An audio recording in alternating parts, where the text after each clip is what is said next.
The retail job at the store wasn't my ideal choice, but it was the only way for me to earn money while I was a student.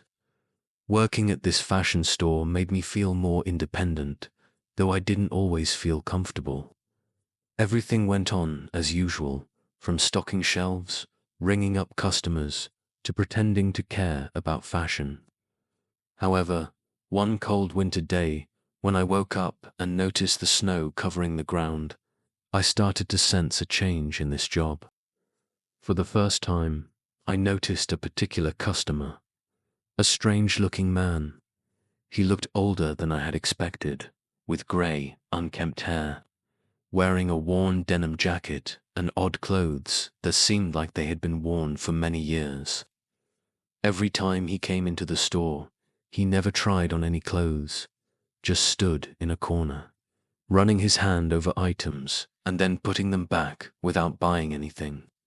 He never spoke, but there was something unsettling about him. But what confused me the most wasn't the clothes he picked out, but the foul smell that lingered on the items he had handled. I couldn't explain the feeling of unease I felt whenever he appeared. Things became stranger when I realized I wasn't the only one who felt this way, and gradually I started to feel like I was being watched, as though he knew everything about me that I didn't even realize. The strange feeling became more evident every time the man appeared in the store. Although I tried to ignore it, his presence couldn't help but draw attention. He always picked out the same clothes every time he came, never tried them on, and never bought anything, though he always took something up to the counter. What I found unusual was the way he ran his hand over the clothes, smelling them as if he was searching for something.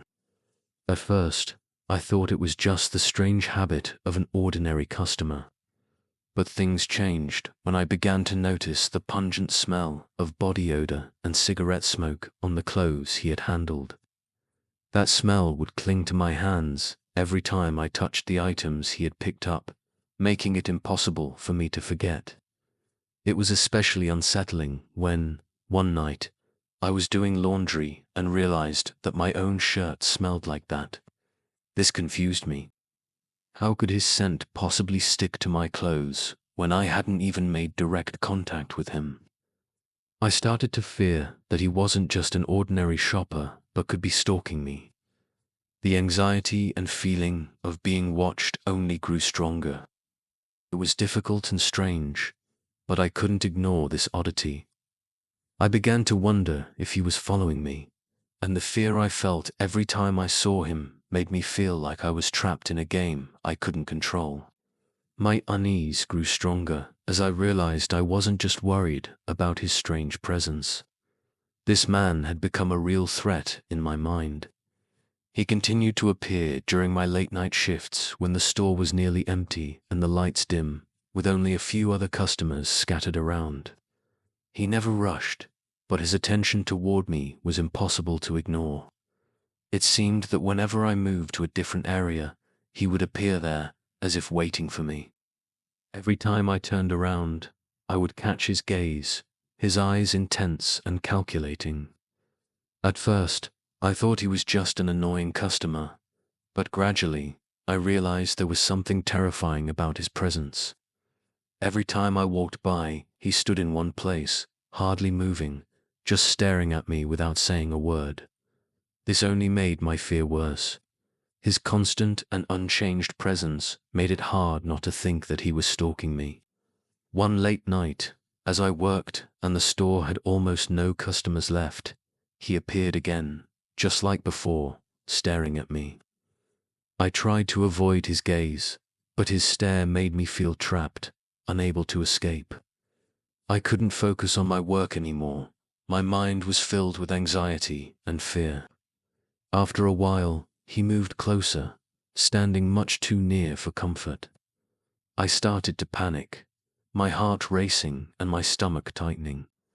He didn't do anything except stare at me, but the way he stood there made me feel like I was the target of some kind of hunt. It felt like things were unfolding according to a plan that I couldn't understand. Finally, I couldn't stand it anymore. I decided I had to do something to escape this anxiety. My mind raced with thoughts of whether I was overreacting, but the fear still clung to me. The next night, I saw him again. This time, my feelings became clearer than ever. He wasn't just a strange customer. He was a potential danger. This constant worry made it impossible for me to keep working. I decided to quit, not because the job wasn't good, but because of the invisible danger that man had brought into my life. Every time he came in, I not only felt physically exhausted, but mentally tense, unable to work in peace. This feeling haunted me until I made the decision to leave the job for good. In the end, I couldn't continue working at the store anymore. The stress and fear had reached their peak. Although I tried to convince myself that I was overreacting and that everything was just a coincidence, the feeling of unease wouldn't go away.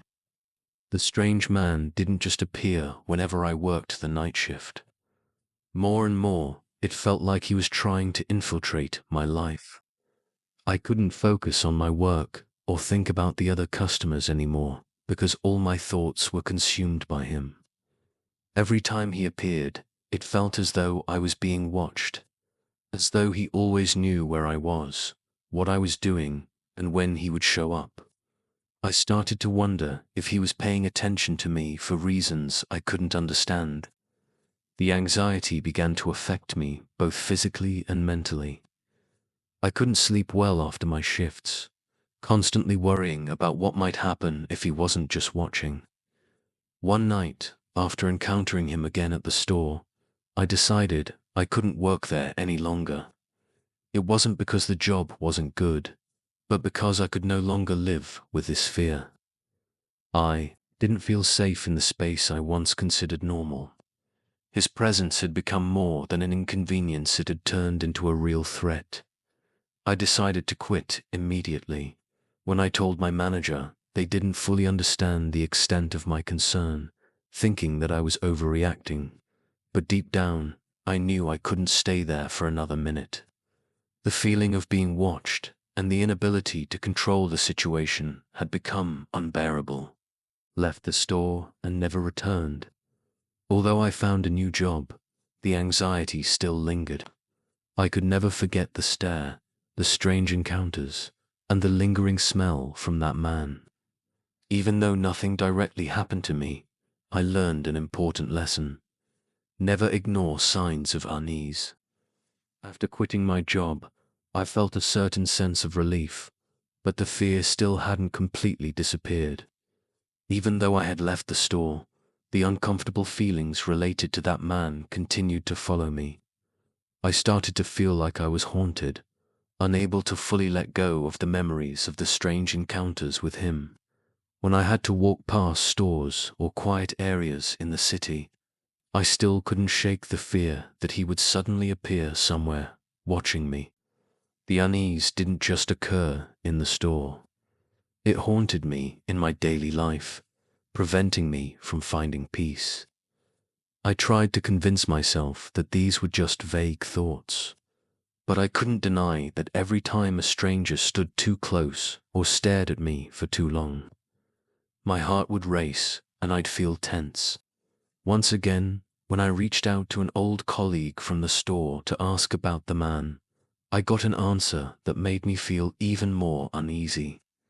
He hadn't shown up since I left, and that only confused me more. Why had he suddenly disappeared? Had he been following me and continued showing up where I went? Had he found out something about me before I quit? These questions left me unsettled. I couldn't explain why he kept appearing at my workplace, only to vanish in such an odd way. Even now, although I've found a new job, I still can't forget those encounters. The anxiety still lingers, and I haven't been able to shake off the past. I never thought that such a simple job at a retail store could change my life forever. It wasn't just about the unease, it was about the inexplicable, the confusion that I had to live with. Although I still don't know exactly what happened, I know one thing for sure. I left that job to protect myself, and it's a decision I've never regretted.